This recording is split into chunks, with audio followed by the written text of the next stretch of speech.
சனிக்கிழமை நம்ம காந்திநகர் ஐயப்ப சுவாமி திருக்கோவில்ல கூட்டு பிரார்த்தனைங்கிற ஒரு கூட்டு வழிபாடு நடந்துருக்கு. இந்த கூட்டு வழிபாடுடைய சாராம்சமே எல்லாருடைய குடும்பத்திலும் சந்தோஷம் நினைக்கிறோம். அதே மாதிரி எல்லாருடைய வாழ்வில ஏதாவது ஒரு நல்ல காரியங்கள் நடக்கணும், நன்மைகள் பெருகணும்ன்றதுக்காக தான் இந்த கூட்டு பிரார்த்தனை. இந்த கூட்டு பிரார்த்தனையோட சாராம்சம் எல்லா ஜீவராசிகளுக்கும் இன்னைக்கு வளமோடு வாழணும்னு பகவானை வேண்டிக்கிறோம். இன்னைக்கு கூட்டு பிரார்த்தனை முக்கியமான ஒரு விஷயம். இன்னைக்கு நம்ம இந்தியா பாகிஸ்தான் போர் நடந்தது. எல்லை சாமிகள்னு சொல்லுவோம், ஜவான்கள். நம்முடைய அதாவது இன்னைக்கு இவ்வளவு சந்தோஷமாகவும் இவ்வளவு நிம்மதியாகவும் எங்கேயோ போர் நடக்கிற மாதிரி நம்மளுக்கு ஒரு ஃபீலிங் இருக்கு. ஆனா போர் நடக்கிறது இந்தியா பாகிஸ்தானுக்கு. இன்னைக்கு அது போரா மூண்டுட்டு இன்னைக்கு வேலைகள் நடந்துட்டு இருக்கு. இந்த நேரத்துலோட நம்ம பாதுகாப்பா இந்த ஐயப்பன் கோவில்ல இந்த இடத்துல நின்று நம்ம இவ்வளவு ஒரு ஃப்ரீயா ஒரு ஃப்ரீடமா இருக்கிறோம்னு காரணம் நம்மளுடைய எல்லை சாமிங்கிற ராணுவ வீரர்கள். அவங்களுக்காக வலிமையும் பலமும் பகவான் தரணும். தர்மசாஸ்திராவுக்கு தெரியும் அங்கே என்ன நடக்குதோ இதெல்லாம் உலக நியதி. இந்த கர்மாங்கிறது ஒவ்வொரு காலகட்டத்திலும் இதெல்லாம் நடந்தே ஆகணும்னு ஏற்கனவே முடிவு பண்ணணும். நம்ம நினைக்கிறோம் நான் தான் பண்ணினேன், அவர் தான் பண்ணினாரு, கிடையாது. இது ஏற்கனவே இந்த நேரத்தில் இதெல்லாம் நடக்கணும், இந்தந்த நேரத்தில் இதெல்லாம் கிடைக்கணும், இதெல்லாம் நம்ம கிட்ட போகும் வருங்கிறது ஏற்கனவே பிக்சடு. நம்ம ஒரு மனுஷன் பிறக்கும் போதே அவனுக்கு இதெல்லாம் கிடைக்கணும்னு எப்படி நிர்ணயிச்சிருக்கோம், அதே மாதிரி உலகத்தினுடைய சுற்று வட்டாரனுடைய எல்லா நியதிகளும் ஏற்கனவே வகுக்கப்பட்டிருக்கணும். அதனால இந்த நேரத்துல நம்மளுடைய பிரார்த்தனை என்னவா இருக்கும்னா, அந்த ஜவான்கள் ஏதாவது நம்மள மாதிரி எத்தனையோ குடும்பத்துல இருந்தா நம்மள மாதிரி அண்ணன் தம்பி தான் போயிருக்காங்க, அவங்களுடைய வலிமையா இருக்கணும். அதே மாதிரி எத்தனையோ ஜவான்கள் இறந்துட்டாங்க. அந்த பகல்காம் விஷயம், அந்த செந்தூருங்கிற ஒரு பெரிய போர்க்களம் அந்த இடத்துல நடந்துட்டு இருக்கு. போர் யாரும் விரும்புறதில்லை, போர் எந்த உலகத்திலும் யாருமே விரும்பக்கூடாது. ஏன்னா எத்தனையோ உயிர்வலிகள்லாம் ஏற்படும். இருந்தாலும் தவிர்க்க முடியாத சூழ்நிலையில சில தர்மத்தை நிலைநாட்டவும் அதர்மத்தை அழிக்கவும் போர் ஏற்பட வேண்டிய சூழ்நிலை இருக்கிறதுனால எத்தனையோ பேர் நம்மள மாதிரி கணவன் மனைவிமார்கள்லாம் கணவன் அனுப்பிவிட்டு போட்டு கடவுள்கிட்ட பிரார்த்தனை பண்ணிட்டு இருப்பாங்க. அரகர மகாதேவா அப்படின்னு சொல்லிட்டு வடநாட்டில் தமிழ்நாடு எல்லா பக்கம் இருந்தும் நம்ம ஜவான்கள் எல்லை காத்துட்டு இருக்கிறாங்க. அவங்களோட உடல் பலம் இருக்கணும், பகவான் அவங்க கூடையே இருந்து அவங்களுக்கு உத்வேகமும் சக்தியும் கொடுக்கணும். பகவானை வேண்டிக்குங்க.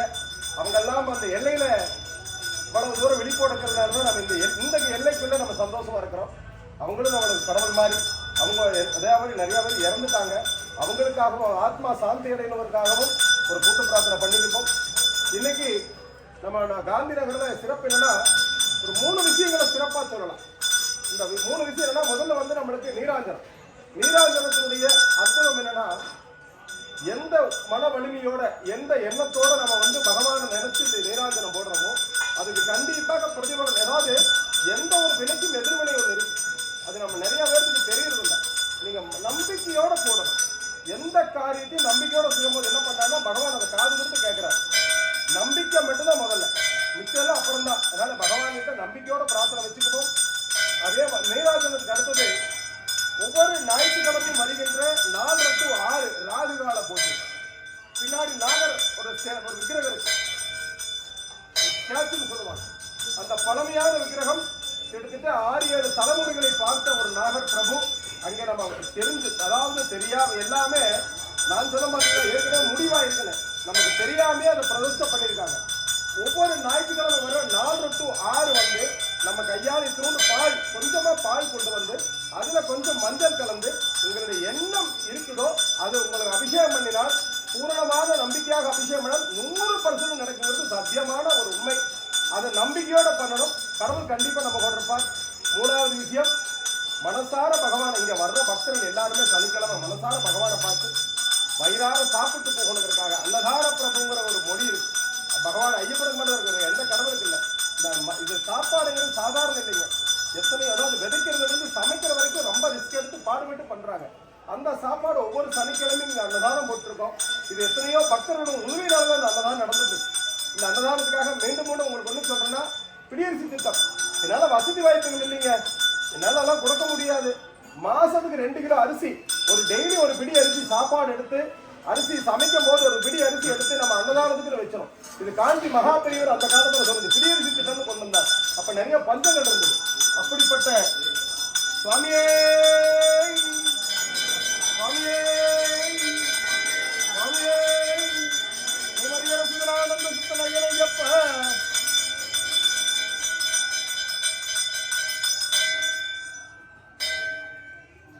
இந்த பிடியரசு திட்டம் இந்த மாதிரி அந்த காலத்துல கொண்டு வந்தாங்க. முடிஞ்சவங்க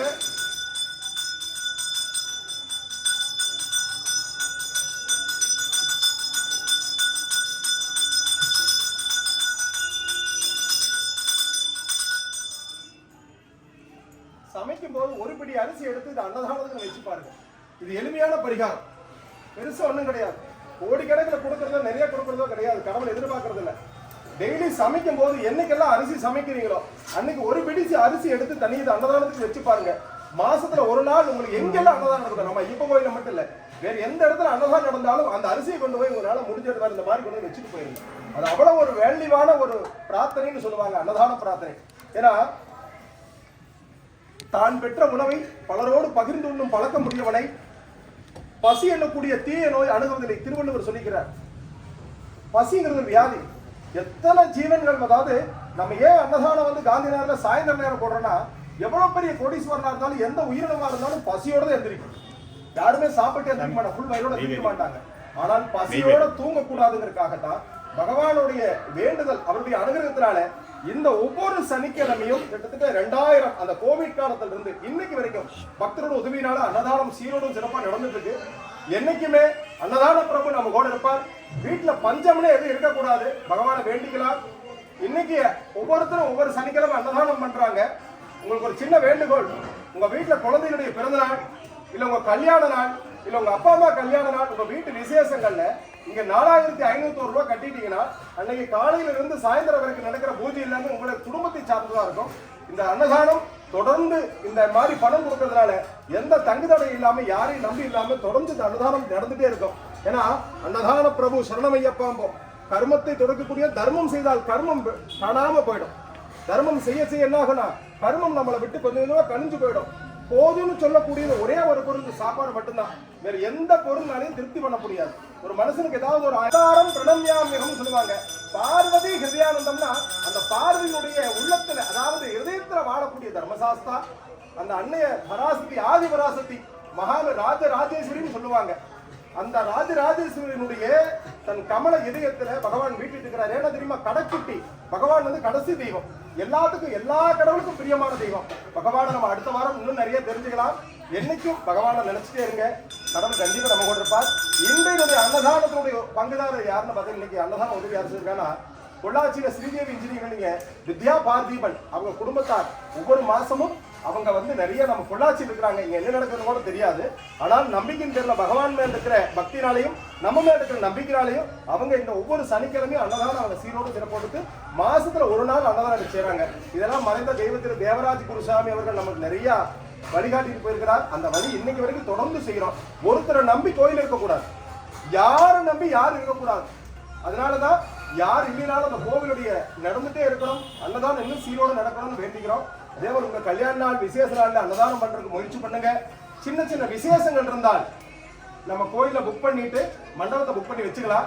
எந்த, அதாவது நான்வெஜ் தவிர எந்த வெஜ்ஜா இருந்தாலும் இங்க அலோடு செய்யப்படும். சீர் விசேஷங்கள் 4 மாசம் 5 மாசம் தள்ளி வச்சுக்கலாம், இங்க விசேஷம் பண்ணிக்கலாம். நீங்க கொடுக்குற அந்த காணிக்கை அது அன்னதானத்துக்கு தான் போகுது, வேற எந்த மாற்றமும் இல்லாம கோயிலுடைய வளர்ச்சிக்காக தான் பயன்படுத்துறோம். உங்களுடைய ஒத்துழைப்பை ஏதாவது வழியில் நீங்க எங்களுக்கு கொடுத்துட்டே இருக்குதா, இன்னும் சிறப்பாக இந்த அன்னதானத்தை சிறப்பாக செய்யலாம்னு வேண்டிக்கிறேன். பகவான் இந்த கூட்டு பிரார்த்தனை எல்லோருடைய குடும்பத்திலும் கணவன் மனைவிக்குள்ள அந்யோன்யம் இருக்கணும், தொழில் நல்லபடியா நடக்கணும். இன்னைக்கு +2 ரிசல்ட் எல்லாம் வந்திருக்கு, நிறைய குழந்தைங்க அச்சீவ்மெண்ட் பண்ணிருக்கிறாங்க. அவங்களுடைய நீ அடுத்த கட்டத்துக்கு டாக்டரா இல்ல கலெக்டர் ஏதோ கனவு எல்லாம் இருக்கிறாங்க, அவங்க கனவு நிறைவேறணும். நீங்க எல்லாம் பகவான்கிட்ட வேண்டிங்க. நம்முடைய இந்த காந்தி நகர்ல துணைத் தலைவராக இருக்கிற திரு சுரேஷ்குமாருடைய சன் அவர் வந்து 520 மார்க் எடுத்திருக்கிறார். குழந்தைகளுக்கு அடிக்கடி சொல்லிக் கொடுங்க, படிப்பு ரொம்ப ரொம்ப முக்கியம்.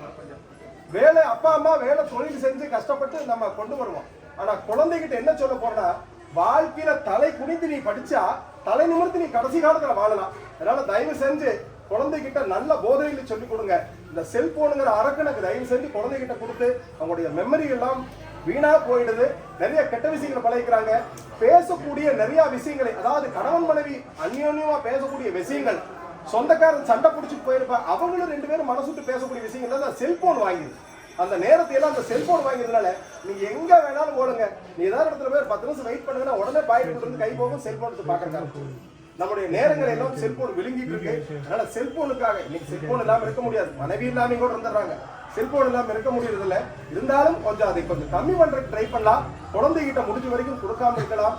நிறைய ஆக்டிவிஷன் கிளாஸுக்கெல்லாம் அனுப்பிவிடும் குழந்தைகளை. ஏன்னா இந்த வயசுல நம்ம எப்படி தட்டி அந்த குழந்தைகளை நேரா கொண்டு வரமோ கடைசி காலத்து வரைக்கும் அப்படித்தான். பெத்தவங்களுக்கு மரியாதை கொடுக்குறது சொல்லிக் கொடுங்க. போ வான்னு பேசி உங்க அம்மா அப்பாவை நீங்க பேசுறதுனால உங்க குழந்தைகள் அதே தான் திருப்பி ரிப்பீட் பண்ணது. கடவுள் என்னைக்கு நம்ம கூட இருப்பா? அன்னதான பிரபு, அகிலாண்ட கோடி பிரம்மாண்ட நாயகன் அன்னதான பிரபு என்னைக்குமே நம்ம குடும்பத்துல நம்ம குழந்தைகள் எல்லாத்தையும் காப்பாற்றணும் பகவானை கூட்டு பிரார்த்தனை வேண்டிக்குவோம். ஒரு சின்ன அன்பான அன்பு வேண்டுகோள், சாப்பிடும் போது என்ன வேணாலும் வாங்கிக்கணும், தயவு செஞ்சு வேஸ்ட் பண்ணாது. ஒரு பொருளுங்கிறது அங்க விதைக்கிறதுல இருந்து சமைக்கிற வரைக்கும் அவ்வளவு கஷ்டப்பட்டு தான் நம்ம கொண்டு சேர்த்தோம். எத்தனையோ பேர் நம்பிக்கையால கொண்டு வந்து சேர்த்துறாங்க. இந்த வயிற்றுக்கு போற உணவை எனக்கு பிடிக்கல, எனக்கு சேரலங்கிறதுக்காக அப்படி ஒரு டஸ்ட்பின்ல போடுறதுங்கிறது மிகப்பெரிய அபத்தமான ஒரு செயல். ஏன்னா எத்தனையோ பேர் இன்ன வரைக்கும் உணவெல்லாம் இல்லாம நிறைய இருக்கிறாங்க. எல்லையில பாதுகாப்பு வீரர்கள் வெறும் ரொட்டி துண்டு அது மட்டும் சாப்பிட்டு தான் நீங்க கூட இன்னைக்கு போர் பிடிச்சிட்டு இருக்காங்க. அதனால அவங்களெல்லாம் நினைச்சு பார்ப்போம். கடவுள் நமக்கு நிறைய கொடுத்துருக்கிறார். அதனால கிடைச்ச உணவுகளை, ஏன்னா அந்த ஒரு பிடி உணவு கடவுள். அதனால தயவு செஞ்சு வீண் பண்ணிடாதீங்க. கூட்டு பிரார்த்தனை, கண்ண மூடி பகவான்கிட்ட பிரார்த்தனை பண்ணுங்க. சில நேரம் உங்களுக்குள்ள இருக்கிற மனசு இருக்கிறதையும் கடவுள்கிட்ட வேண்டிங்க. நீங்க எல்லாருமே பாசிட்டிவ் எனர்ஜி, பாசிட்டிவ் வைப்ரேஷன் மூலியமா நிறைய பேருக்கு அந்த வேண்டுதல் இருக்குது. அதனால அதெல்லாம் ஈடேறணும். நியாயமான கோரிக்கைகளை பகவான் நிறைவேற்றி தரணும். பகவான் வேண்டிக்க.